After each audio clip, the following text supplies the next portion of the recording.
Okay, welcome to this quick video, and what I'm going to do is I'm basically going to outline exactly what you should be doing and essentially give you a roadmap on the process that you should be taking, the priorities that you should be making, and without making this sound like a rhyme, the way in which you should be making the changes, and also give you some pretty solid times in which you should be able to achieve all of this. So regardless of how busy your lifestyle is, you can definitely fit in everything that I'm going to be telling you to do over the coming weeks and months to make sure that everything that you do is on point to what you need to achieve long term in order to build on positive lifestyle changes. Now, if you don't follow this system as it is, which I'm going to show you very shortly, and you skip through this video and you want to go into something a little bit more sexy, you won't have a full understanding of exactly why we're doing this, what is so important about it, why we need to prioritize things in a certain way, and more importantly, get a full grasp of how much time you should and how much time you should not be spending in order to achieve your goals with relativity to your health, your wellness, your physical appearance, your emotional connection with your body, and more importantly, your ability to love yourself. So, I've created quite a diverse roadmap here, so to speak, and it's going to literally explain everything for you. And at the end, what you can do if you want is you can just pause the video and you can have a look at it and digest it all. I'm going to talk you through the whole thing anyway to make sure that there's no ifs or buts about it. But as always, if you have any questions, feel free to ask as we go through anyway. But this should clear up a lot of things and give you that absolute clarity with this roadmap. So, how things work is it works in an order of ascension. Okay, so you see here we have a half pyramid, and you'll see why in a second as we go through. And what you'll see on the right hand side is the order of priority in your time. Okay, so when we go through, you'll see that times will change slightly for each thing, but the main aspect is the fact that one thing that would be at the very bottom is going to be something which should be covered all of the time, and then near the top doesn't need to be covered so much. It's just more of a nice to have, and your priority should sit somewhere in between there with everything that you're doing to make sure that it's the right thing for you so that you're not spending too much time on it or spending too little time on it in some cases. So first of all, at the very bottom, the most important thing is that your mindset should always be there. So as we went through in the previous video, your whys, your hows, your what ifs, you don't achieves. And from this, you need to ensure that you're using data to detract from emotion. So when it comes to things like weight loss and changing your body composition, don't be looking necessarily in the mirror and feeling like you're not seeing changes. That is a good one to see it. Same as don't just look at the scales, don't just look at the measurements, look at the whole thing and make sure that it's not causing emotion to take over, because that's one of the main reasons why you'll stop doing things in the first place anyway.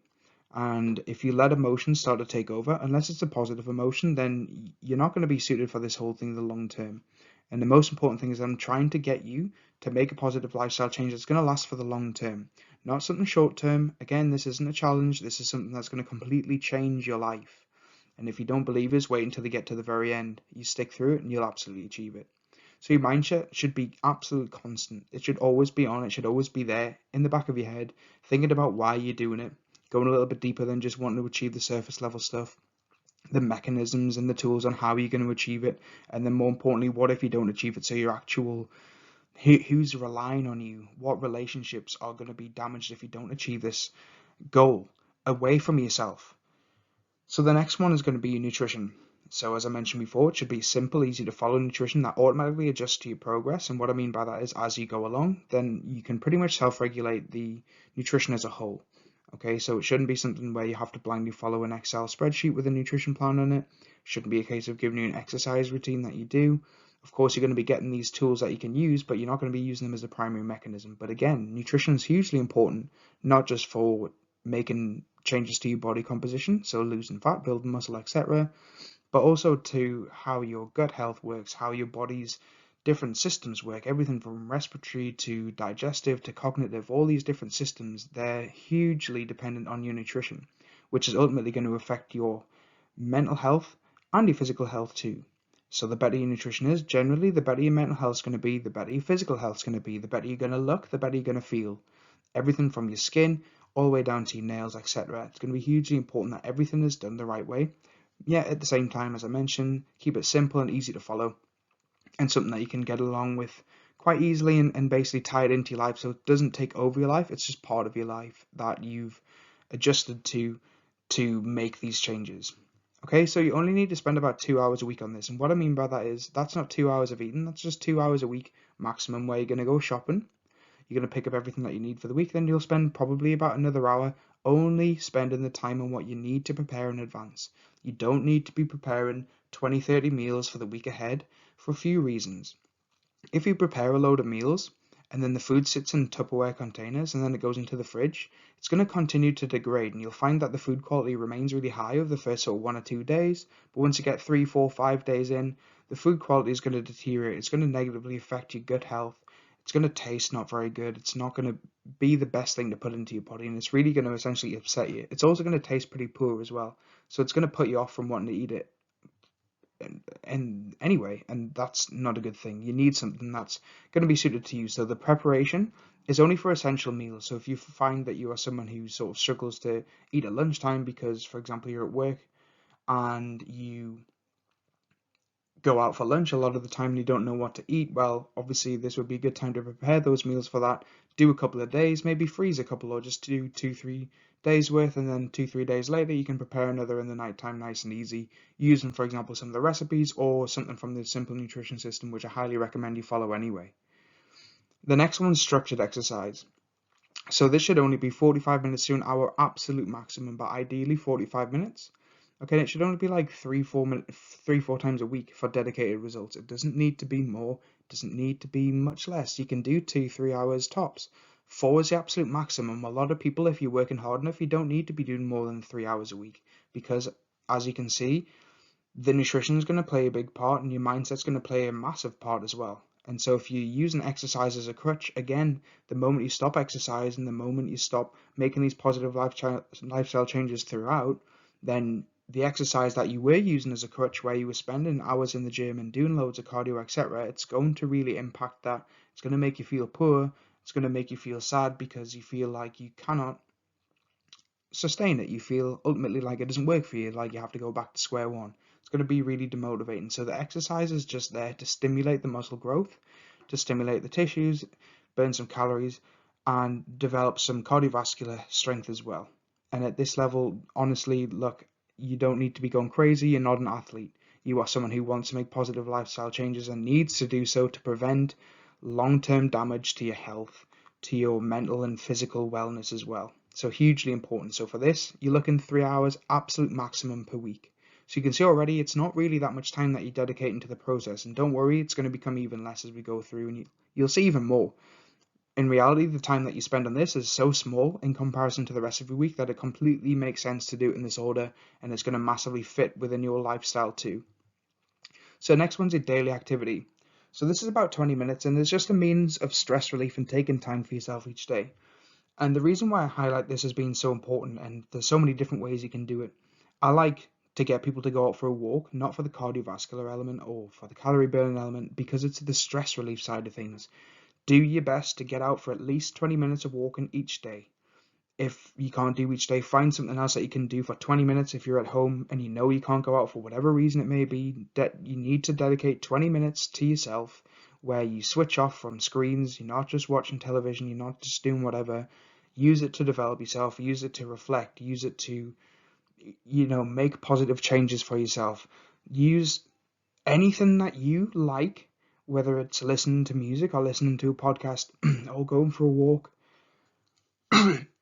or whatever it is, it doesn't matter. I like walking because it means that you get out of the house, you're away from work, you're away from the kids, you're away from the family, you're away from everyone. It's just you. You can listen to some music if you want, listen to a podcast if you want, whatever it is, it doesn't matter. Just get out and do it.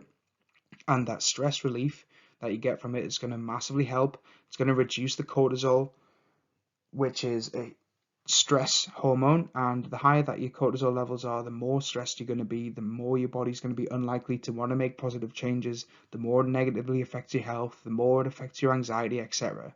So hugely important. Just 20 minutes a day is going to completely change your life, and trust us, if you don't believe us, you can look into however many people there are in the world who also recommend 20 minutes of walking a day. Some people split it up. You can do 3 10-minute walks instead of one 20-minute walk. Doesn't matter.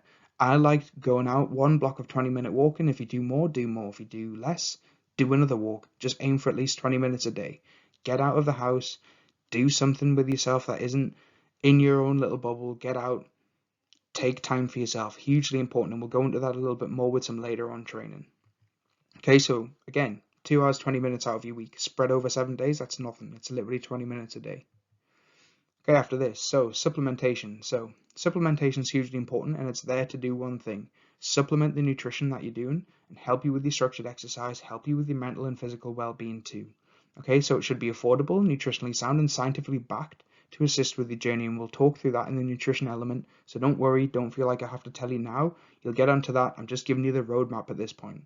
And so this is sub 10 minutes. And what I mean by sub 10 minutes is it's literally going to take, what, a minute out of your day, where you're going to take your supplements that are required, which I'll talk through, the absolute basics of what you need, the fundamentals that are going to help and supplement your lifestyle and your nutrition to get the best possible result out of everything that you do.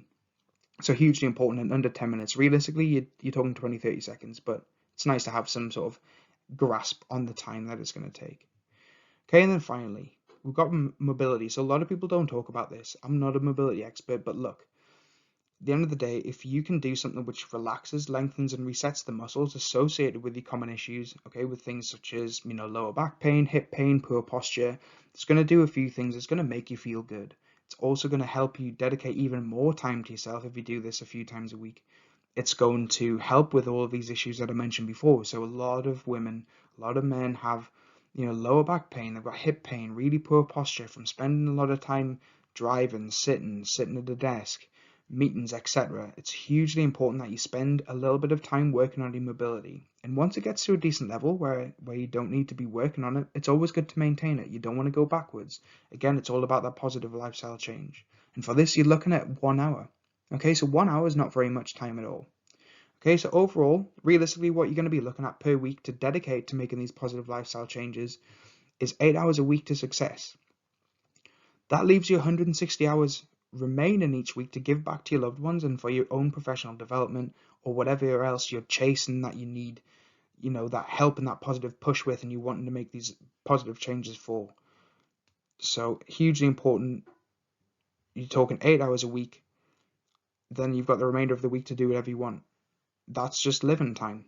Okay, so 8 hours, you spread that over a week, you're looking at around about, an hour and 10 minutes a day on average. I'm sure everyone can spare an hour and 10 minutes on average throughout the day. So this is just your roadmap. Like I said earlier, if you want to pause the video and just have a look at this, digest it, that's absolutely fine. Go ahead and do that. But for now, that's the end of the roadmap. I hope you took some value from it. This is hugely important. And this is going to really give you that perspective on exactly what you need to be doing and your priorities of why you need to be doing these things. And we'll dive into all of this a little bit more as we go through the training. So I look forward to speaking to you again in the next video.